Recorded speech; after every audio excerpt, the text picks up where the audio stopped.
sou a Bruna, e esse é o canal Refúgio Literário. E hoje nós vamos falar sobre o livro de Quanta Terra Precisa o Homem, do autor Lev Tolstói. Se você gosta de conteúdo de livros, séries e psicanálise, eu peço que você deixe seu like, se inscreva no canal, e a gente começa o vídeo depois da vinheta.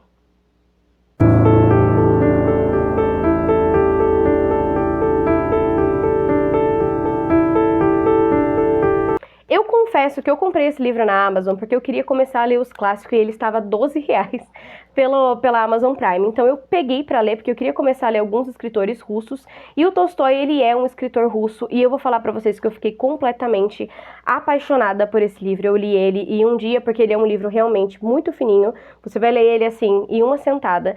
Mas ele é um livro pequeno, mas extremamente profundo, e ele vai falar de temas que são temas que estavam acontecendo na época em que Tolstói escreveu, mas que ao mesmo tempo são temas extremamente atuais, ligadas à nossa mente e à nossa humanidade.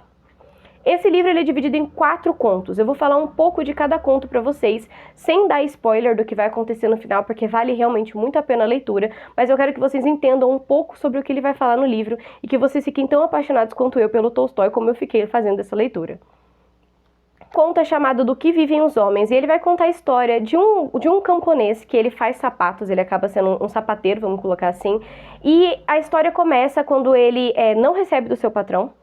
E ele sabe que ele vai chegar em casa e a esposa dele vai reclamar porque eles precisam comprar comida, porque tá muito frio, porque tá nevando, e ele não recebe das pessoas que ele acabou fazendo os sapatos. E eu achei muito interessante porque logo no início do conto, isso não é um spoiler, ele fala que já que ele não tem dinheiro para levar comida para casa, ele vai beber.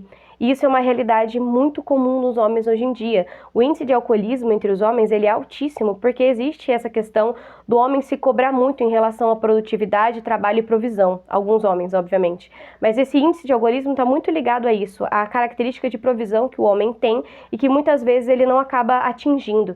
Então ele vai falar sobre essas questões humanas mesmo, de um casal que se ama, mas ao mesmo tempo briga, de questões de não recebimento de dinheiro quando você precisa receber. E esse homem, quando ele tá voltando para casa, já tendo bebido, já triste, ele acaba encontrando um homem nu, largado no meio da estrada, congelado assim praticamente, e ele fica um pouco naquela coisa, não sei se eu levo, não sei se eu não levo, tem aquele receio de levar esse homem para casa, mas ele decide levar. E essa é uma decisão que vai mudar completamente todo o destino dele e da família dele. É um conto que eu achei muito bonito.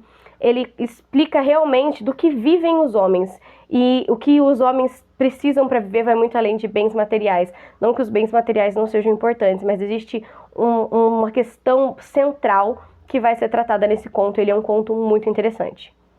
O segundo conto são 3 perguntas que conta a história de um rei, que ele tem 3 perguntas essenciais a respeito da vida dele, e ele busca esse conhecimento em várias pessoas, mas ele não encontra, então ele vai buscar esse conhecimento em um sábio no meio da floresta, e ele passa por uma situação que parece ser uma situação trivial, mas essa situação vai ser o que ele precisa para responder essas 3 perguntas da vida dele. É um conto curto, ele tem praticamente 3 ou 4 páginas, mas que ele responde algumas questões que até hoje nós temos, como, por exemplo, do qual é realmente o momento mais importante da nossa vida. É o ontem, é o hoje, é o amanhã, para o que a gente tem que se preparar. Esse é um conto que responde essas perguntas.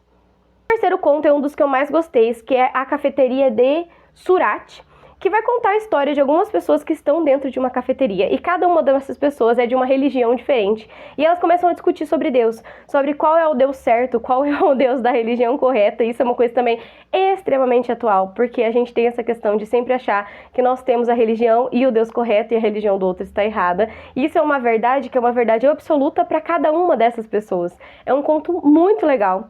E no final ele tem uma definição de Deus que se assemelha muito com a definição de Deus que eu acredito. Tem um pouco, é bem parecido com o Deus de Spinoza em alguns aspectos, mas não totalmente assim. Mas é muito interessante você ver como antigamente existiam discussões que hoje em dia são praticamente replicadas dentro da internet, por exemplo. É um conto muito legal também. E por último, o último conto é de Quanta Terra Precisa um Homem, que vai contar a história de um homem que tinha uma terra pequenininha, mas que a ganância acabou fazendo com que ele quisesse mais e mais e mais terras. E você vê o fim desse homem e como esse fim acabou se sucedendo, como ele chegou a esse fim, trágico ou não. Esse é um livro que foi escrito há muitos anos atrás, que é de um autor russo, mas que os temas têm uma atualidade imensa, vale muito a pena. É uma leitura, apesar de ser um clássico, é muito fácil, é uma leitura simples, é uma leitura gostosa, mas que faz você refletir muito sobre o que você realmente quer na sua vida, o que você precisa na sua vida, o que realmente é importante para você. Se você gosta de livros que fazem você pensar por meio de parábolas, esse é um livro excelente para isso. Se você gostou desse vídeo, se você gosta de conteúdo de livros, séries e psicanálise, deixe seu like, se inscreve no canal, ativa o sininho de notificação, assim você sempre está por dentro quando tem vídeo novo. E a gente se vê no próximo vídeo. Tchau, tchau!